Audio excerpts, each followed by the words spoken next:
పశ్చిమాసియా యుద్ధం తీవ్ర రూపం దాలుస్తోంది. యుద్ధం ముగించడంపై అటు అమెరికా, ఇటు ఇరాన్ పరస్పర షరతులు విధించుకుంటూ సమస్యను మరింత జటిలంగా మారుస్తున్నాయి.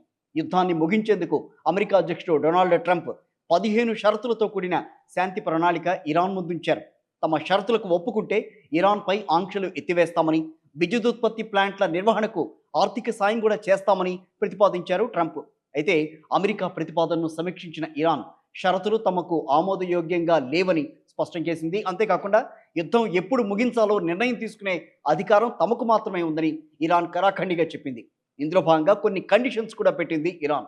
హార్మోజ్ జలసంధిపై తమ దేశానికి సార్వభౌమాధికారాన్ని గుర్తించాలని, యుద్ధ నష్టానికి బాధ్యత తీసుకుని నష్టపరిహారం చెల్లించాలంటూ కొన్ని డిమాండ్లను అమెరికా ముందుంచింది ఇరాన్. భవిష్యత్తులో యుద్ధం పునరావృతం కాకుండా పటిష్టమైన హామీలు ఇవ్వాలని కూడా పట్టుబట్టింది. దీనిపై అమెరికా ఎలా స్పందిస్తుంది అన్నది ఇప్పుడు ఉత్కంఠగా మారింది.